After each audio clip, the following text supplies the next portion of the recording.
Funding for Market Journal is provided by the Nebraska Corn Board. When we transform Nebraska corn into ethanol, it doesn't disappear from the food supply. It just takes a little detour. Ethanol is made from the starch. The rest of the corn becomes livestock feed to create meat and dairy products, corn oil, sweetener, and other food ingredients, and maybe a little carbon dioxide to make your soft drinks fizzy. Homegrown ethanol helps satisfy America's hunger for energy and the world's appetite for feed and food. Nebraska's family corn farmers, sustaining innovation.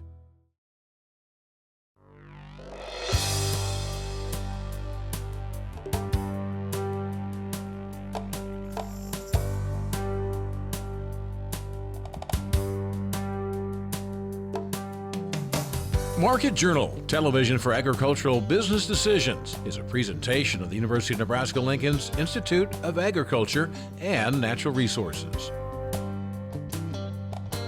Promotional support is provided by the Nebraska Farmer Magazine, and major funding for Market Journal is provided by the Nebraska Corn Board. Welcome to this week's edition of Market Journal. I'm Jeff Wilkerson. On this episode, Roy Smith looks at selling strategies for corn and soybeans. John Nowatzki describes how unmanned aerial systems could be used in agriculture. Rick Koelsch talks about the value of manure on cropland, and Amit Jhala discusses weed control before planting. Roy Smith is our corn and soybean market analyst this week. If you regularly watch our interviews with Roy or read his market commentary through other media, you know he follows a set of always never strategies. Always sell beans before the September crop report, never hold corn past early July, and never sell soybeans in February, as the highest price during the marketing year never occurs then. The highest point in the month for the May contract came on the 15th at $10.71 per bushel, but that was 12 cents lower than the best mark in January. When we talked with Roy Wednesday afternoon, we started by asking, how did the strategy work this year? Well, there hasn't been very much in the soybean market that's worked very well, and we're still kind of dribbling the beans out. But I'd say if you consider the price level, and the fact that the price level is really too low to get anybody very excited about it. Did it work this year? Well, yeah, it worked, but nothing much else has worked either. So, I'm not bragging about it, but we did have a little bit of a rally right there towards the end of February, and there was opportunity there to get something sold. That, in my case, it was corn. And it just, we got a little bit of a rally, a chance to make some cash sales, but that was about it. You usually track the dead cat bounce here in the U.S., but you recently wrote for agriculture.com about the dead cat bounce in South America. Why is that relevant right now? Well, a couple reasons I think it's relevant. One of them is that the dead cat bounce in this hemisphere comes right at the end of harvest and going into the winter storage period, and it just seems illogical that there would be a rally at that time, because we had a huge crop coming in, but year in and year out it's work. Now then you switch over to the southern hemisphere, and they get into a situation where they're harvesting and the price is going up just like it does in the fall in this hemisphere. And so there's an opportunity to make some sales based on the fact that the southern hemisphere is acting just about like the northern hemisphere is, except for the relative price level. You mentioned that you had sold some corn recently. What are you looking for the rest that you have in storage on farm? I sold the corn that I had in commercial storage. I don't like to pay storage to the elevator, nothing against the elevators, but we raise the crop to sell. And paying commercial storage to me is like giving up.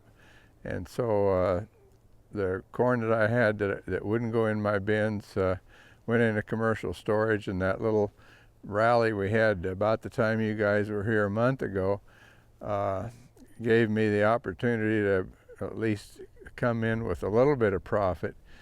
And I guess looking at where the market's at now, if we got back to that level, I'd consider moving most of it anyway on any kind of a little rally. Something like 320 cash, I think, is where you were maybe on that. 322 is what I got for the commercial stored, and I would look at that going back to that price level or maybe a dime above. And there's always the opportunity this time of year, if you want to sell something but you don't like the price, you can always sell it, stop the storage and interest costs, and then either buy back options or futures. Most of us, by the time we get around to there, we're probably going to say heck with it and then just take the money and run. Finally, one of your always never strategies, always forward contract corn on May 1st. What's the idea behind that? Well, the idea is that usually the maximum amount of the risk premium in corn and beans, but especially on corn, is sometime in April or May. And that 1st of July time period is actually a little past where the peak normally is. Usually we have a pattern of gradual uptrend, and then around the planting time kind of getting out or quitting for a while, and then in the month of June the market gets a chance to evaluate how much risk premium there really is, and if you're going to get a weather rally, a lot of years it'll come in June or right around the 1st of July, and I think about numerous examples where we went somewhere on vacation of 1st of July, and when we come back, the market's in the tank. Well, I'm not sure you want to hang your hat on that, but that's a pretty predominant pattern that has worked very well over a period of years. Next week, Iowa State Extension livestock economist Shane Ellis will join us to look at cattle markets. And as a reminder, the USDA is scheduled to release its reports on grain stocks and prospective plantings on Friday, March 31st at 11 a.m. Central Time. The Federal Aviation Administration last August implemented a set of regulations for pilots of unmanned aircraft systems, or drones. The FAA said this week it believes the number of drones used by hobbyists will triple by 2021, but it projects commercial systems by then will grow from 42,000 to 442,000. At least some of those estimates will come from agriculture, but the contribution from farmers, ranchers, or others in the industry will depend on how useful drones are to an operation or company. At the 2017 Nebraska Ag Tech Association Conference in Lincoln last month, we talked with John Nowatzki from North Dakota State University. Researchers there are using drones for scouting fields, checking animals, and locating herbicide-resistant weeds. We started our interview by asking for his background using the technology. I started using them in 2014, all focusing on agriculture and primarily focusing on crop production, but a little bit on livestock production as well. And the first year was at one of our research stations. We have, North Dakota State University has 7 research stations across the state, and we focused just on one area, trying to see what we could do for identifying issues with crops and a little bit on livestock issues as well. So that was with a small rotocopter UAV, and then in 2015 we got a couple of fixed wing UAVs, and again flying over research stations, but also starting to fly over individual farmers. And then last year we continued that work, but also worked with a company that has a large 35-foot wingspan internal combustion engine UAV, so we're focusing on larger areas now. What have you found to be the practical applications for farmers? Well, the practical applications, I think, first of all, I'm not sure we really understand that yet. I do think that as we go forward, the value of this high-resolution imagery that we get from unmanned aircraft is going to be with precision ag. If it doesn't fit into precision ag, it won't work. And there's been, I think a lot of people are saying, what is the practical value? And again, it has to fit into precision agriculture, and most things in precision ag make a farmer's life easier or more profitable. And this might make farmers' life a little more difficult. But anyway, to answer your question, practical things, first of all, obviously scouting fields, looking for anomalies. The second thing that we do that farmers are most interested in is stand counts for row crops, for particularly sugar beets and corn, counting the crops, because they want to know how many, if they plant 30,000 seeds, how many are coming up, and do they manage other parts of the field differently. Nitrogen management on corn, nitrogen management in season on wheat, both of them in season. A lot of disease issues with sugar beets that we're working with. Probably one of the most interesting things that we're working on is identifying herbicide-resistant weeds with imagery. So that's going to be an area I think that when our work at NDSU is looked at, that might be the most valuable part. Tell me more about that, how you can identify herbicide-resistant weeds in a field. Right. Well, what we're doing is we're using a thermal camera, thermal sensor. And initially we did the work in a greenhouse, so we took, I'll just use as an example, kochia. We used 5 different weeds, but planted herbicide-resistant kochia seeds and herbicide-susceptible ones. And then we let them grow to about the 3rd leaf stage, and then we apply the herbicide. And then every hour after that, for 100 hours, we used this thermal camera and took thermal pictures of them. And we found that after about 10 hours, those weeds that are susceptible to the herbicide don't have the right amount of water in their cells. They're actually starting to wilt even though you can't see it. And so the sun shines on them and they can't cool right, so the plant canopy temperature is 3 to 5 degrees higher. And those weeds that are resistant have the, they're not dying, they're still healthy, so they have the right amount of water in the cells, so they have a lower canopy temperature. So what we'll do then, we took those same plants and put them out on the ground and then flew over them with thermal cameras on drones. And we were able to pick out those weeds that are herbicide resistant within a few hours after the herbicide is applied. So the farmer then was going to have to go out and do something else with those weeds, but at least they know where they're at. In their current states, do you think UAVs are cost effective for producers? Well, I think most farmers, would say, we're not sure yet, but I mean, if you're going to spend $500 for a small rotocopter with a, drone with a camera, it's really not relevant. I mean, $500 is a pretty small amount for most modern farmers. So it really becomes something that, it just helps them do see areas that are anomalies. But a return on investment, if you're going to talk about spending more, maybe 10 or 20 or 30,000 for a UAV, and then hiring somebody to fly it, I don't think the answers are here yet. How prohibitive are the regulations? The regulations now are very good. Until this past September, when the FAA passed the new Part 107 rules that they call it. It was very prohibitive because basically you had to have a private pilot's license. But now you don't have to do that. It's a $150 test and something that, if you've studied a day or so, you'd be able to pass. So not an issue anymore. For more information about using drones in agriculture, including an explanation of rules and regulations, you can view our interview with Nebraska Extension's Wayne Wolt in the July 1st episode of Market Journal. Nebraska Extension's Rick Koelsch says manure applications can offer a win-win situation for farmers. Rick recently wrote for CropWatch that manure's fertility value is the first win, while its ability to improve soil quality and soil health carries the second win. But in order to maximize its potential, there are more details to note. We talked with Rick Monday afternoon near UNL's East Campus and started by asking which fields benefit the most from manure applications. Well, the answer to that varies a little bit. Certainly for the fertility side, the big value in that manure is the phosphorus. And so we want fields that need phosphorus, fields that are low in soil phosphorus levels. So fields that are like here that are under 20 part per million, phosphorus would be what we would be looking for. Then we're looking for fields or crops that need nitrogen this coming year. So we can take advantage of the organic and the ammonium nitrogen that's in the manure. So that would be the first two places on the fertility side. When we're thinking about from the soil health, soil quality benefit, we're certainly still looking at low phosphorus fields.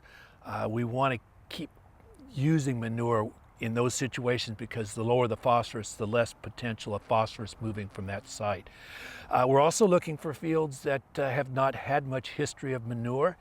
and you can gain a benefit from adding that organic matter and improving the soil quality. Can you explain more on, you said maybe don't have a history of manure applications, how often you would want to apply to a specific field?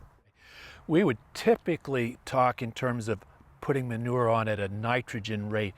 And let's say with a cattle manure, that might mean we would have enough phosphorus in that to maybe meet the next 5 to 8 years of phosphorus. So we wouldn't want to return to that field until that soil phosphorus level dropped down. For other manures like a swine manure or a dairy manure or slurry type manures, they typically might have 3 to 5 years phosphorus before you would have used up what you applied in that single year. So there are differences that you need to take into account which type of manure you're going to apply. There are significant differences. That nitrogen to phosphorus is one example that you need to look at. Also, a slurry manure will have a fair amount of ammonium nitrogen, which is readily available to the crop, and then some organic nitrogen. For that ammonium nitrogen to be valued, you've got to get that manure worked into the soil almost immediately. Our feedlot manure doesn't have hardly any ammonium nitrogen. It's all organic, and so surface application of that, we can still take advantage of the nitrogen from that feedlot manure. Is there any data to suggest how much manure is worth per acre? Well, we've run some different scenarios, and there's a wide range. I think for that beef example we talked about earlier, it would be somewhere in the range of $12, maybe up to $30 per ton. So if we're putting on a 20-ton rate, we're talking $240 up to $600 ballpark per acre, the value of that manure. And of course, there's some things you have control over. And so fields that need phosphorus, you're going to be valued on the higher end of that. If you happen to have a field that needs potassium, which many of our Nebraska soils don't always, but if they need potassium, there's significant potassium value there. And of course, if we can take advantage of the nitrogen, that's a chunk of that value of that manure that we would like to conserve. What are the environmental considerations farmers need to take into account? Well, manure has some positives in the right situations. If we apply manure, we would expect after that first year's application that you're going to see improvement in infiltration of moisture into the soil, less runoff, less erosion from that site. So manure can benefit us in that way. Now, with manure, there's a kind of a mixed answer to that. You'll see less erosion, less runoff. But if that soil phosphorus level begins inching its way up, then what runoff there is will carry a higher phosphorus load. And of course, manure has other things that we're worried about, the odor issues, so we got to be always cognizant of that. And there are pathogens that come along with manure, and so we have to be able to hold those pathogens in the field and let them die out here rather than in the water bodies. How do you weigh using manure versus a commercial fertilizer? Manure has that organic value, and that is its big advantage over commercial fertilizer. We apply manure to a field, we're going to see some physical changes in the characteristics of those soils. What happens is that carbon that's in that manure is really the energy source for the microbes in the soil, and they take off, they love it. They produce these things called polysaccharides, which causes the aggregation of the soil that allows that moisture to be held in the soil rather than running off. So there's a physical change in the soil as a result of that organic matter that you just don't get from commercial fertilizer. And it's a positive physical change. We'll link to Rick's recent Crop Watch articles about manure applications on the Market Journal website. They contain additional information about fertility benefits and nutrient concentrations. As the 2017 growing season approaches, Nebraska Extension's Amit Jhala says crop producers can be thinking about weed management. But resistance issues may make control more difficult. In Nebraska, 9 weeds are resistant to at least one group of herbicides. 6 have developed resistance to glyphosate. Additionally, and contrary to what we said a few weeks ago, 4 weeds, not 3, are resistant to multiple herbicides. We talked with Amit Wednesday morning and started by asking for an overview of weed emergence in eastern Nebraska. This time of the year, we need to watch for winter annual broadleaf weeds such as mare's tail, henbeet, field pennycress, and shepherd's spurs are commonly observed broadleaf weed in winter time, this time of the year. Plus, we always have downy brome and cheatgrass. You will see in several fields as well. Tell me about the options for producers pre and post. Growers are considering burn down pre-plant herbicides. That could be a combination of glyphosate with phenoxy group herbicide like 2,4-D type of stuff. Plus some growers are also considering using some residual products like Authority brand herbicides or Weller brand herbicides that can provide not only foliar but also residual activity in the soil, and so the ground will be clean until they start planting corn and soybean. You recently wrote on CropWatch about some premix options in soybeans. Can those be effective? Yes, there are some premixes have been recently registered in soybean, but most of them are like pre-emergence herbicides. For example, Zidua Pro will be a good product to consider, but after planting soybean, and it will provide very good broad spectrum weed control early in the season. Anything new for corn producers? Yes, there are a number of herbicides came to the market recently. For example, Acuron came to the market last year, and it is also a good pre-emergence herbicide. It can also be applied early post-emergence, at least in field corn. Same thing with Acuron Flexi, which is Acuron without atrazine, plus Resicor is also one more, which is recently registered, and it is a combination of 3 herbicides. So basically you have 3 modes of action, and it will provide a broad spectrum weed control in corn applied pre-emergence. In weed control spraying for either corn or soybeans, how soon do you need to do it before weeds get to how tall? Yeah, generally when weeds are actively growing and in less than 3 to 4 inch tall, that will be the perfect time for controlling, even if it is by using burn down herbicides or even during the crop season. Generally we recommend to control them when they are less than 3 to 4 inch tall. If you're in a system that allows it, how effective can tillage be? I know we love no-till, but in certain cases, for example, if we have glyphosate resistant mare's tail or giant ragweed or common ragweed, in that we have seen very good control of glyphosate resistant giant ragweed by using pre-plant tillage, and it has provided about 85% control of those early emerging weed species. So it has to be weed species specific, and then you can take a decision.